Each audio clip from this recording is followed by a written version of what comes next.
नमस्कार बच्चों, welcome to our channel education point.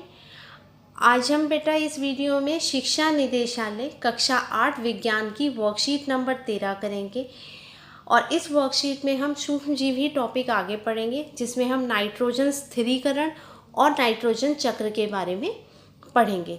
चलिए शुरू करते हैं। वायुमंडल में 78% नाइट्रोजन पाई जाती है, जो सभी सजीवों के लिए बहुत आवश्यक होती है।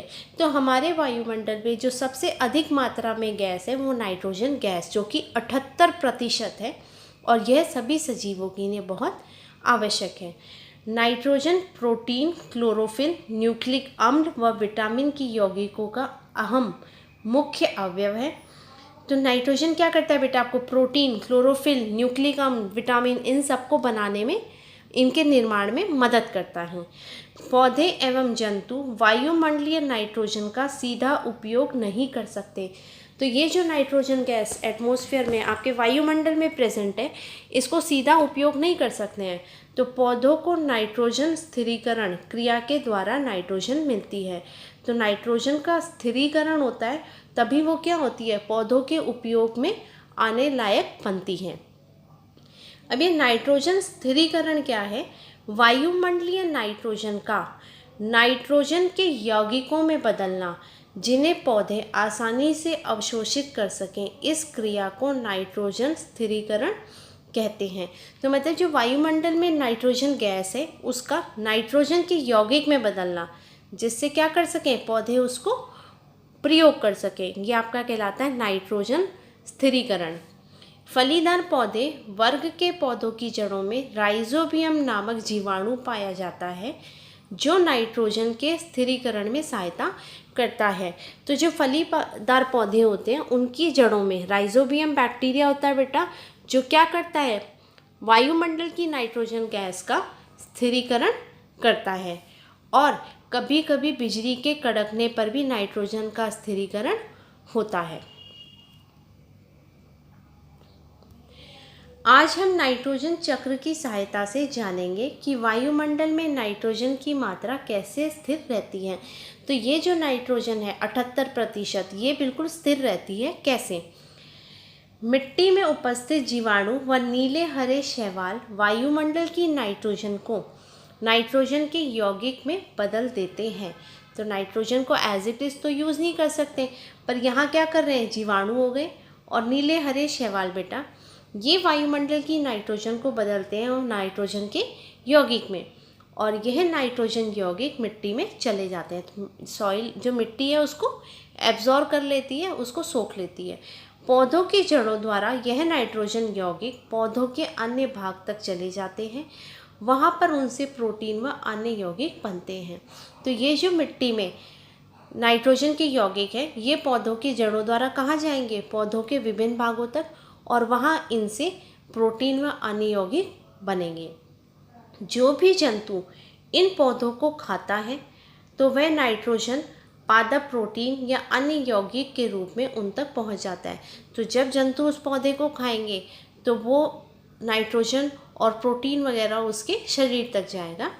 पौधे तथा जंतुओं की मृत्यु के बाद मिट्टी में उपस्थित जीवाणु और कवक इनके नाइट्रोजन अपशिष्ट को नाइट्रोजन यौगिक में बदल देते हैं, जो पौधों द्वारा फिर से उपयोग कर लिए जाते हैं। तो जो पौधे और जंतु उनकी मृत्यु के बाद या फिर उनके शरीर का जो अवशिष्ट पदार्थ है, तो उसको कुछ जीवाणु और कवक क्या करते हैं? इस नाइट्रोजन अपशिष्ट को नाइट्रोजन यौगिक में बदलते हैं, जो कि पुनः फिर पौधों द्वारा प्रयोग किया जाता है। कुछ विशेष जीवाणु नाइट्रोजन यौगिकों को नाइट्रोजन गैस में बदल देते हैं, जो वायुमंडल में चली जाती है। और यही कुछ पार्ट जो होता है उसका कुछ जीवाणुओं द्वारा गैस में बदल दिया जाता है और वो वहाँ से वायुमंडल में चला जाता है। इस तरह से वायुमंडल में नाइट्रोजन की मात्रा लगभग स्थिर रहती है। तो ये चक्र हमेशा चलता रहता है और इसी से नाइट्रोजन की जो मात्रा है हमारे वायुमंडल में वो स्थिर रहती है। देखिए यहाँ आपको डायग्राम भी दे रखा है बेटा इसका, ये आपका, और ये नाइट्रोजन का जो स्थिरीकरण होगा, एक तो यहाँ होगा किसकी वजह से? बिजली कड़कने की वजह से, और ये वायुमंडल में जीवाणु और शैवाल क्या कर रहे हैं, इसको बदल रहे हैं नाइट्रोजन यौगिक में। तो ये दोनों आके कहाँ आ गया, आपका मिट्टी में, और मिट्टी में उपस्थित नाइट्रोजन पौधों द्वारा अवशोषित, फिर जो जंतु खाएंगे उनके शरीरों में चली जाएगी। फिर यहाँ इनका जो अवशिष्ट पदार्थ है या इनकी मृत्यु के बाद इनका जो शरीर है उसका कुछ बैक्टीरिया, कुछ कवक क्या करेंगे, फिर से नाइट्रोजन यौगिक बनाएंगे और वो फिर मिट्टी में, और इस तरीके से ये उपयोग होता रहेगा। यही कुछ बैक्टीरिया क्या करेंगे बेटा, इसको बदलेंगे किस में, नाइट्रोजन गैस में, और ये गैस रूप में वापस वायुमंडल में चला जाएगा और ये चक्र आपका चलता रहेगा। अब यह क्वेश्चन आपको दिए हैं, आपका क्वेश्चन नंबर 1 है बेटा, सेम और मटर फलीदार पौधों की जड़ों में कौन सा जीवाणु पाया जाता है, तो ये है राइजोबियम। क्वेश्चन नंबर 2, नाइट्रोजन का स्थिरीकरण किन किन विधियों द्वारा होता है, तो ये 2 विधियाँ आपकी कौन कौन सी, एक तो राइजोबियम जीवाणु द्वारा नाइट्रोजन स्थिरीकरण फलीदार पौधों की जड़ों में पाए जाने वाले राइजोबियम जीवाणु द्वारा होता है। दूसरा आपका है कभी कभी बिजली के कड़कने पर भी नाइट्रोजन का स्थिरीकरण होता है। क्वेश्चन नंबर 3 आपका है, सभी प्राणियों के लिए नाइट्रोजन क्यों आवश्यक है, तो नाइट्रोजन सभी जीवित प्राणियों के लिए आवश्यक है क्योंकि यह प्रोटीन, क्लोरोफिल, न्यूक्लिक अम्ल व विटामिन के यौगिकों का मुख्य अवयव है। क्वेश्चन नंबर 4 आपका है बेटा, वायुमंडल में नाइट्रोजन की मात्रा कैसे स्थिर रहती है, नाइट्रोजन चक्र बनाकर स्पष्ट कीजिए। तो यहाँ आपने नाइट्रोजन चक्र को एक्सप्लेन करना है। मिट्टी में उपस्थित जीवाणु, नीले हरे शैवाल व कभी कभी बिजली कड़कने पर क्या होता है, वायुमंडल की नाइट्रोजन यौगिक में बदलती है और मिट्टी में चली जाती है।